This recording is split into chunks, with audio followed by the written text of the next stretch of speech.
Welcome, welcome, welcome to Chats with Nick podcast, and I am your host, Nick.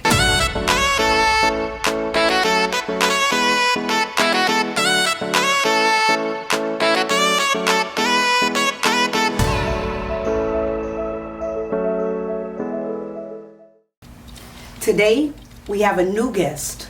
This new guest is an author that I'm so excited to introduce. Her name is Alesha Nichole. This author is originally from Hampton, Virginia. She enjoys discovering new lesbian content. Please welcome Alesha Nichole. Thank you for joining us today. Of course, I'm glad to be here. I'm glad that I met you that one night. I know, right? It was random. It was. Fate, you know what I mean? Exactly. Actually, I can tell you that I'm a talent stalker. Okay. So I stalk talent. I'm like, where are you at? Yeah.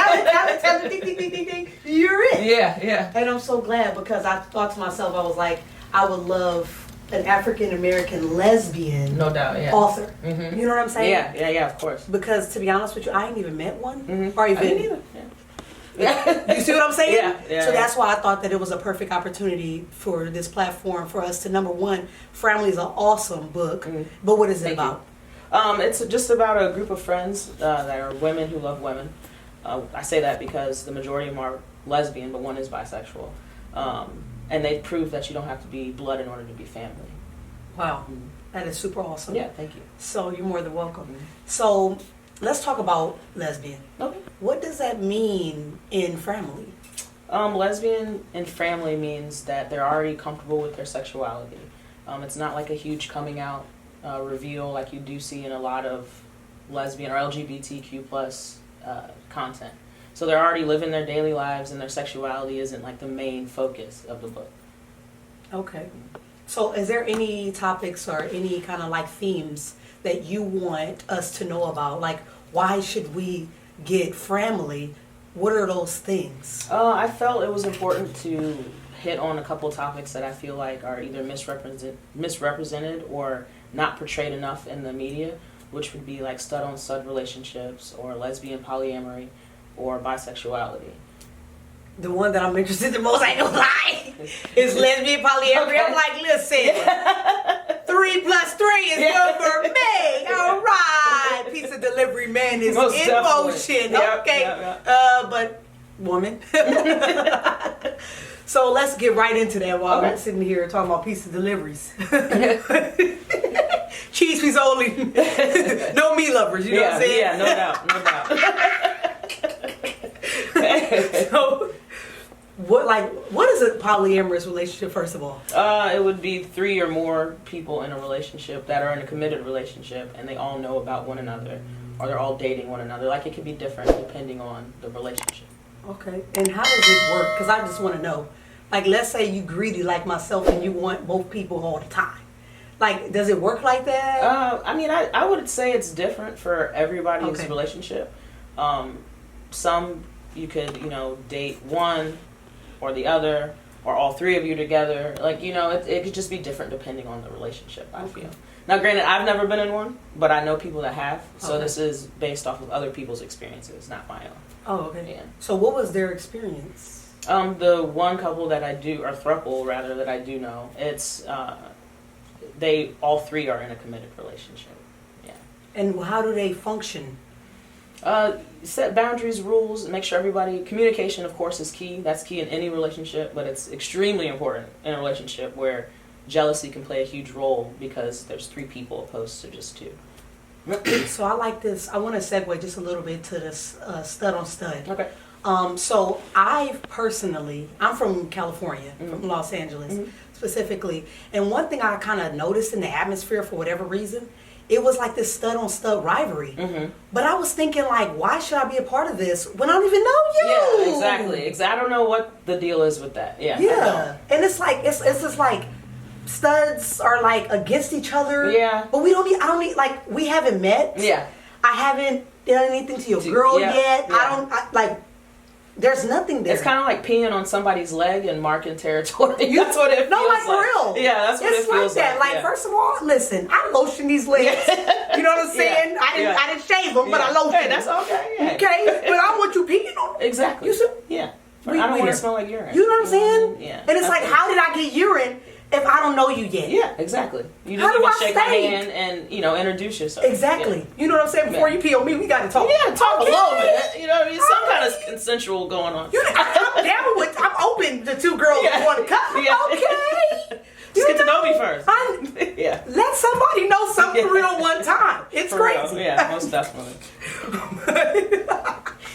So let's talk about stud-on-stud relationships, because I know we want to talk about the normality of it because they exist. Yeah, exactly. So what don't we know that we should know, and how do we develop, you know what I'm saying, this healthy relationship when we have such a negative P station, you know, from one person to the next, and you ain't even met that person? I think the stigma around stud-on-stud, or studs in general, that all studs are very masculine and they're dominant, which is not necessarily true. Clearly. Yeah, you know what I mean? Like, a lot of studs are actually submissive, or rather, they just dress, like, outwardly appearance is masculine. You know what I mean? So I just felt like I wanted to take that away from making it seem like two very dominant women that are masculine presenting are in a relationship when it's really not. One is more dominant than the other. They're just both masculine presenting. So that's what I wanted to portray in Framily. Great. And I'm so glad that we have, first of all, I've never been on a stud versus stud, like, you know, relationship. But there are people like that. They do it, yeah, every day. It's normal and it's okay. And they deserve to be represented in the media just like anybody else. Absolutely. Yeah. And you know what? Their love is beautiful. Exactly. Too. It is. You know what I'm saying? It is. It's like, that's love. Like, I want to see black love stud on stud. Yeah. Because they're beautiful. No doubt. So I think that they should be, like you said, represented and shown because they're beautiful. Period. No doubt. Without, you know what I mean? So let's get into the last one, which is the bisexuality and the relationships. What the character name in Framily that is bisexual? Cassidy. And how does she go about her bisexuality? She's more, I would say, emotionally attracted to women and physically attracted to women, but she won't rule out a guy if he did come into her life. Okay. So that's how she identifies as a bisexual. Whereas her counterparts are lesbian, and they would rule out a man if they came into their lives in order to, you know, start a relationship or anything like that. Perfect. So what are some misconceptions about, or just like, I feel like, to be honest, I feel that society has a negative connotation on a bisexual person. I do too, yeah.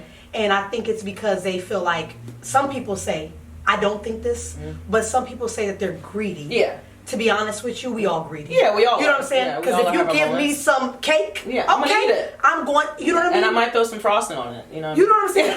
I'm not going to have it without the frosting. Exactly. Okay. Yeah. You know. And if I want some ice cream, I'm gonna get some ice cream with my cake. fresh fruit, whatever I want. You know what I mean? Yeah. Who said we can't have toppings? Exactly. Lord have mercy. Exactly. On these flavors, okay? They got 31 flavors on purpose because they thought it was better to have more than one. Yeah. You see what I'm saying? I do. Ice cream with the cherry on top. Yep. All right. So that's what we should consider them. Ice cream with a cherry on top. Yeah. Because most definitely. Because I just think that it's beautiful. It is. I feel like bisexuals, sometimes they get pushed to the wayside, you know, with the LGBTQ plus acronym. Sometimes I feel like some bisexuals might feel invisible, which they shouldn't. You know what I mean? Just like you said, they're beautiful, just like everybody else. So, yeah. So I met a girl that was bisexual, and she didn't want to tell me that she was bisexual. Yeah. I started to ask her, like, hey, you know, what's your sexuality? She was like, I just like what I like. And I'm like, okay, I'm cool with that. Yeah, you know. But one thing I realized is that her fear, and this is what I don't want to do, her fear was, I know that you're lesbian. I'm going to get rejected by you because I'm bisexual. Yep. And I think that I want to break down those walls because we should be able to be around each other. We have a commonality, and that's not being heterosexual. Yeah. And I think that because we're open to express ourselves in a multifaceted way or just a different way than the societal norm. I think that we shouldn't have to hide, and we should not be rejecting people I agree. based off of their sexuality. 100%. Because now I'm about to take us back to history real quick. That's what Martin Luther King and all of our forefathers fought for, to make sure that we're not rejected based on our socioeconomic status, the color of our skin, our sexual orientation. That's what EEO is all about. Equal opportunity. So it's like, why don't we practice that within our own community? Equal opportunity. I agree. We shouldn't have all these different all these things that are blocking us from accepting each other for who we really are on the inside. Yeah. So with that being said, where can we get Framily? You can get Framily on Amazon, Barnes & Noble, and Kobo. It's available in ebook and print. And my website is www.aleshanichole.com, and Nicole is spelled with an H. I got what you need to succeed. You don't need a little young pup, baby, because I got the stuff. I got the sauce. Whoa! I got the sauce to make you get lost, okay? You gonna get lost with me, baby. You gonna get lost with me, baby. Are you ready? Are you ready to get steady with Hattie? Are you ready to get steady with Hattie?